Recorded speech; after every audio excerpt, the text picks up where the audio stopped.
Assalamualaikum warahmatullahi wabarakatuh. Berjumpa kembali di channel Kamar Satu.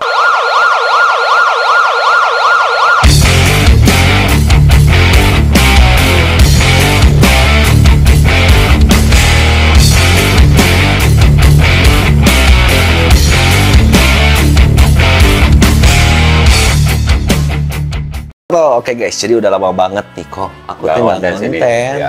Kesini terus juga ngonten YouTube di Kamar Satu juga udah enggak. Baru sibuk, sebetulnya sibuk apa ya? Menyibukkan diri ya kok, bisa dibilang ya.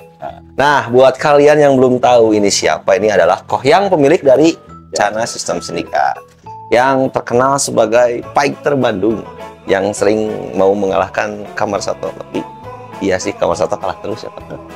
Jadi ini tuh kita mau ngobrol nih kok. Sebelumnya gimana kok kabarnya? Baik. Nah ini teh sebetulnya gimmick yang selalu dilakukan ya kok. Ya. Padahal kita udah ketemu dari jam berapa kok? Dari siang. Dari siang kita udah ngobrol dan alhamdulillah udah ada waktunya kita buat ngobrol. Nah di sini tuh kok saya mau ngobrolin percana-canaan Ya, untuk di 2024 ya sekarang. 2024 udah masuk bulan Mei. Nah untuk itu langsung aja kita ke pembahasan topik.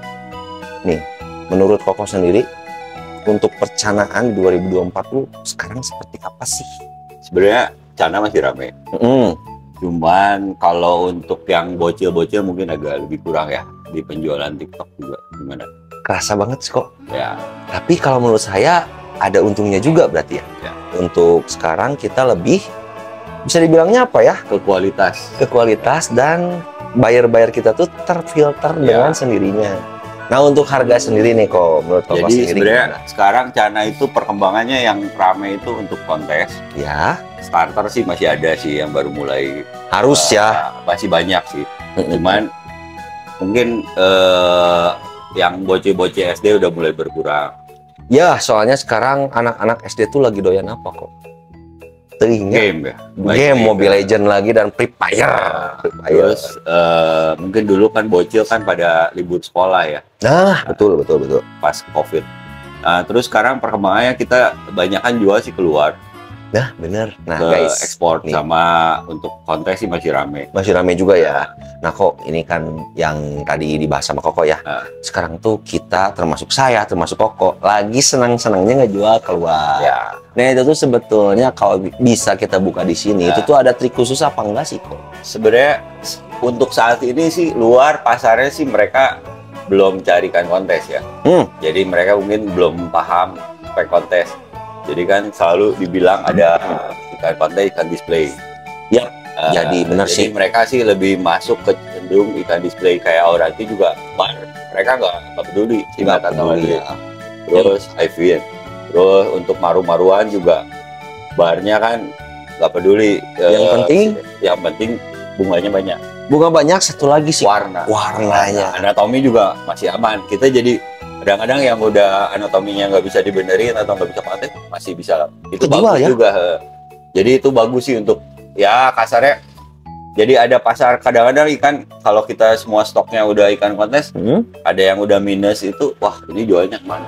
Iya, keluar kan masih harganya oke juga. Kadang-kadang bisa lebih tinggi juga. Betul. Jadi kan lebih untungnya tuh kalau misalkan kita emang kiper kontes, guys. Kita tuh kan pasti ngerawat ikan dengan bagus. Nah, hasilnya juga walaupun di kontesan tuh udah kena anatomi, tapi keluar harganya masih bisa dibilang lebih dari jauh ya, Pak ya. Sebenarnya sempat bagus banget harga keluar. Betul. Cuman kadang-kadang yang ngerusak kita sendiri sih. Nah, itu masalahnya yang jadi kadang-kadang ada yang posting BU orang luar juga mulai pintar, mulai masuk ke Facebook, masuk grup, masuk Facebook. Mereka mulai tahu gitu standar harganya segini. Sebenarnya sih kita harus menjaga kekompakan juga. Betul. Jadi ada seller yang ada hubungan sama buyer luar. Nah, ya seller itu juga harus jujur jual berapa kita bagi hasil atau apa. Kadang-kadang seller itu yang saya lihat beberapa pengennya mereka untung gede.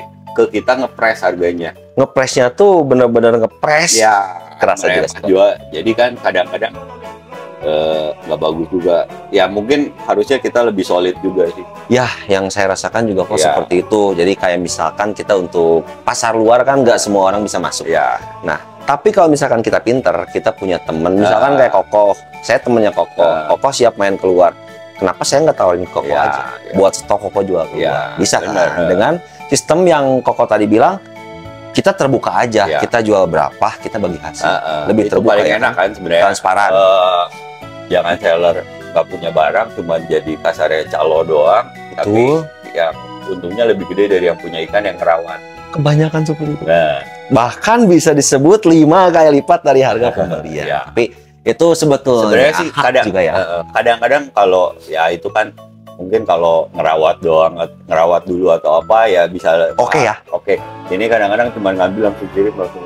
Apalagi ngambil kok udah dipackingin. Kebanyakan udah dipacking, kita tinggal bawa, masukin sip gitu. Ya jadi intinya mah kalau menurut Koko sendiri Cana di 2024 tuh masih baik atau enggak nih? Sebenarnya kalau menurut saya sih naik kelas ya. Betul. Jadi kasarnya bisa dibilang semua bisa jadi eksportir. Justru sekarang kan forwarder tuh tambah banyak mempermudah. Banyak banget. Betul. Kalau ada yang punya medsos di DM luar gitu kan udah translate apa, harganya jangan dimurah-murah gitu. Jadi harus punya standar. Kalau kita nggak tahu harga luar berapa, tanya ke temen yang tahu. Yang udah sering. Jadi jangan merusak harga pasar di Indonesia. Jadi kalau jual keluar, ya kalau kita bisa untung lebih keluar ya ngapain kalau kita jual di lokal harganya sama keluar kita resiko mati juga tinggi kan. Betul. Nah terus kan kayak gini ya kok, misalkan kita biar gaya mau ngejual keluar walaupun harganya dibilang nggak tinggi ya, itu tuh menurut saya pribadi kan salah satu cara merusak harga. Iya benar. Juga kan bisa ya. Kadang-kadang orang luar juga mereka pintar, jadi jangan percaya. Lu jual murah sekarang ke gua, nanti next gua belinya ke lu terus berapa puluh. Nah, itu kadang-kadang bullshit juga. Itu bullshit serius. Bilang kan mereka nge-press harga pertama, nggak taunya kita harga Asia dikasih, nggak taunya enggak. Malahan dia cari lagi yang lebih murah dari harga yang kita berikan. Jadi lebih bisa dibilang kita harus lebih pintar untuk menjual. Jangan mau dibodohin pembeli dari luar sih. Kita harus kompak juga. Jadi saling bantu. Jadi kalau ada komunitas, ada kita dapat bayar atau ada yang nggak ada, pokoknya ngomong ada dulu aja. Ya, ada itu. Ya udah ada. Nanti kita cari ke teman. Ya, kalau ada grup apa? Kalau seperti kita di Jawa Barat ada Jabar Ngaji ya. Sebelum nyari kemana-mana ya cari di Jabar Ngaji. Di anak-anak dulu. Kalau di daerah Jawa komunitas, jadi komunitasnya tetap hidup, jangan ada satu yang menonjol. Benar kok. Sepi. Ya, padahal kan enggak. Jadi lebih ke karena digoreng oleh kita sendiri juga ya. Bisa dibilangnya tuh, dan yang saya pikir emang benar kata Koko. Percanaan sekarang tuh naik kelas. Buktinya ya kita ya, termasuk saya, termasuk Koko. Kita juga masih bisa jual ikan dengan harga yang lumayan. Bukan dibilang kita ngejar so jual mahal, enggak. Emang pasar kita segitu. Jadi kan ada harga, ada kualitas. Kita juga nggak berani jual ikan jelek. Ya, lebih ke gini sih kok kalau kata saya. Sekarang tuh saya sendiri ya, saya pribadi tuh lebih ingin merawat Cana yang emang berpotensi buat menjadi uang. Makanya kadang-kadang juga kita sortir pertama itu kuncinya kan. Betul. Pakan sih kesananya bisa ngikutin. Jadi Dan satu lagi untuk informasi ke depannya, Slebeo akan ready di CSS. Ya, jadi kalau misalkan kalian mau nanyain Slebeo, langsung aja DM ke CSS dan di Tokopedia atau apapun nanti berurusan dengan. Jadi ini produsennya, saya pemakainya yang kontes juga banyak kan. Betul. Jadi tadi ngobrol-ngobrol akhirnya kita mau collab dan menemukan satu titik terangnya kok. Mungkin jadi ada packing baru, terus ada Slebeo yang benar-benar buat spek competition. Jadi untuk persiapan kompetisi ini Slebeo-nya, terus hariannya ada. Yang hariannya ada. Jadi kita akan perkomplit lagi. Cuman kita di Slebeo masih di basic per arena. Oh iya, buat persiapan Nusatik. Betul. 1 bulan lagi kita akan kontes di Nusatik. Koko mau berapa ikan? Sementara sih di list mungkin sekitar 27 ya. Sampai 30 lah ya. Itu tadi aku lihat list bookingnya Koko udah 27 dan aku isengin, kok kenapa nggak 30? Kayaknya ya 30, udah. Ya batasnya lah gitu. Ya, dan di Nusatik saya akan melawan dia lagi. Boleh kan? Boleh. Atau Slebeo-nya saya nggak kasih dulu nih. Wah, kacau. Soalnya gini ya, bukannya ngebagusin Slebeo, kita juga kan dari awal ya kok ya. Saya juga ke Koko, kok pakan saya tuh ada efeknya enggak gitu. Ada. Ternyata ya Koko pakai dan alhamdulillah ada ya kok ya, ada hasilnya. Jadi saya juga nggak bisa ini pakan bagus atau enggak tanpa kita dicoba kan. Dan pakan tuh semuanya bagus atau ya tergantung apa nih pemakaiannya juga. Dan kalau di CSS kalau misalkan beli Maggot Surabaya pasti dikasih tahu cara pemberian pakan yang terbaik untuk ikan kalian.